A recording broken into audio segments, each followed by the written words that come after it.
چاکردنی تێکڕا یاخۆت ناودووکەوانە تەحسین معدل چییە؟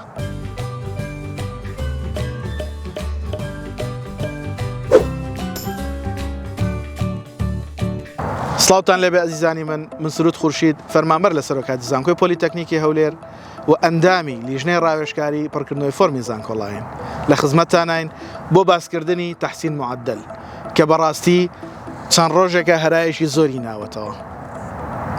پرسیارێکی زۆرمان بۆ دێت چییە و چۆن حیسابەکرێ و ئێمە چی بکەین؟ بەڕێزانم من زۆر جارم پرسیار کردووە، تەنانەت لە پەروەردەش پرسیارم کردووە کە هیوادارم ئەگەر کەسێک بەڵگەیەکی باشتری لە من لەلا هەیە باسی بکات. خۆشەویستانم، تەحسین معدل شتێکە کە وەزارەتی پەروەردە وەکو هاوکاریەک بۆ قوتابیانی خۆشەویست دایناوە. تەحسین معدل واتە چاکردنی تێکڕا.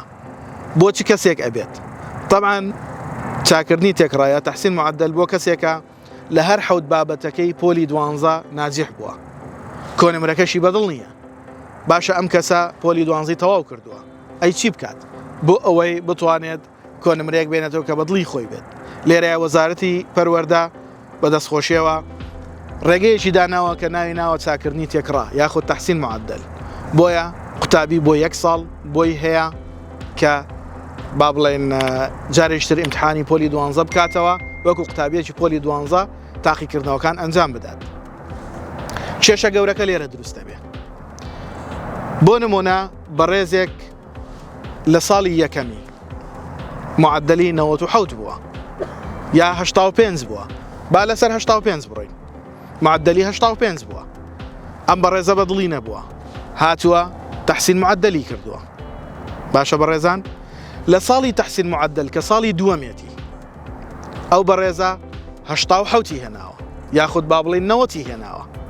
ساڵی یەکەمی 85 لە تەحسین معدل کە ساڵی دووەمێتی 90 هێناوە.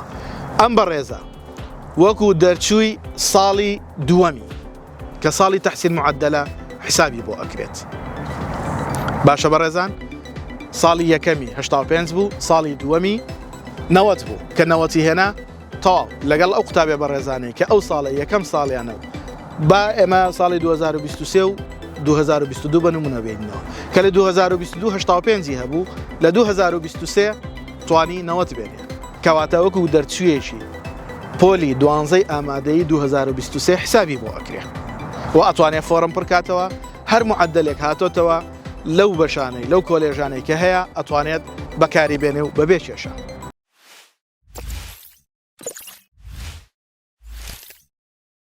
ئەمە حاڵەتی یەکەم. لە حاڵەتی دووەم کە 85 هەبوو بەڵام 84 هێنایەوە یاخود 80 هێنایەوە، کەواتە تەحسین معدلەکەی کەمتر بووە لە بابەتی با بڵێن ساڵی یەکەمی، کەواتە ساڵی یەکەمی بۆ حسابەکرێ، ساڵی 2022. ئەو بەڕێزە وەکو دەرچوویەکی ساڵی 2022 حسابی لەگەڵا ئەکرێت و لە ساڵی 2022 هەر کۆنمرەیەک هاتبێتەوە لە زانکۆ پەیمانگەکان ئەتوانێت بەپێی ئەو کۆنمرانە فۆرمی زانکۆڵاین پڕ بکاتەوە، واتە هیچ سوود و قازانجێک لە تەحسین معدلەکەی نابینێت و هیچ سوود و قازانجێکیش لە دابەزینی کۆنمرە لە ساڵی 2023 نابینێت. باشە ئازیزانم، من ئەمەم لە بەڕێزێک لە ئەزمونونەکان وەرگرتووە. ئەوە دوایین بابەتە کە من توانی بێتم بە تەواوی بە شێوەیەکی باوەڕپێکراو لە کەسێکی باوەڕپێکراو وەری بگرم. ئەگەر بەڕێزێک پێم خۆشە گەر من هەڵە بم لەو حیساباتە، ئەویش بەڵگەی خۆی بێنێت و پێشکەشمان بکات بۆ ئەوەی قوتابیان لەو دڵە ڕاوچەیە ڕزگاریان ببێ. بەڕاستی کێشەیەکی زۆر بۆ ئەو بەڕێزانە دروست بووە کە تەحسین معدلیان کردووە.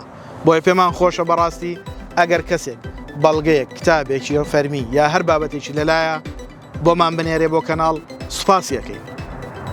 لەوانەیە ئێمە هەڵەبین، بەڵام ئێمە وەکوتم لە سەرچاوەیەکی باوەڕپێکراوی ناو وەزارەتی پەروەردەوە و لە ئەزمونونەکانەوە وەرمان گرتووە. بەو شێوازە پێمان وتراوە هەر کەسێک لە ساڵی یەکەم 2022 کۆنمرێک کەمتر بوو لە ساڵی دووەمی 2023 کەواتە 2023 بۆ حیسابەکرێ و وەکو قوتابێکی 2023 بە پێچەوانەکەی ئەو کاتا 2022 و وەکو 2022 حسابی لەگەڵاکرێت هیوادارم ڕوونکردنەوەی تەواوم دابێت ئێوەش بتوانن دڵنیا ببنەوە لە بابەتەکان هیوامان سەرکەوتنتانە.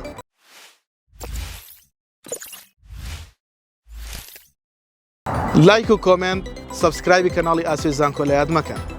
کەناڵی ئاسۆی زانکۆ کەناڵی ئێوەیە و بۆ هاوڕێکانتان شێری بکەن تاوەکو ئەوانش سوودی لێ ببینن و هەروەها لە ئەنستاگرام فۆلۆمان بکەن بە هەمان ناو و ناونیشان لە خزمەتتانێن وەڵامی پرسیارەکانتانە دەینەوە بە ئەمانەتەوە هەر زانیاریەک لە لای ئێمە ڕاست و دروست نەبێ پشت پێبەستراو نەبێت ئێمە هەوڵە دەین بەڵاوی نەکەینەوە نامانەوێت لە خۆمانەوە وەڵامی هیچ کەسێک بدەینەوە زۆر بەڕێز ڕەنگە ئاگاداری ئەو حاڵەتە بن کە ئێمە ئەمانەوێت بە دەقیقی وەڵامەکان بدەینەوە زۆر جار کەسان هەبوو 3 ڕۆژ بۆ هەفتەیەک چاوەڕێی ئێمەی کردووە بۆیە پێتان ئەڵێم دڵنیا بن من ئەو زانیاریانم لەنەو خودی وەزارەتی پەروەردەوە وەرگرتووە ئەگەر من هەڵام سوپاسدانەکەم ڕاستیەکەم پێ بڵێنەوە دەستان خۆش بێ سوپاسدانەکەین سەرکەوتوو بن.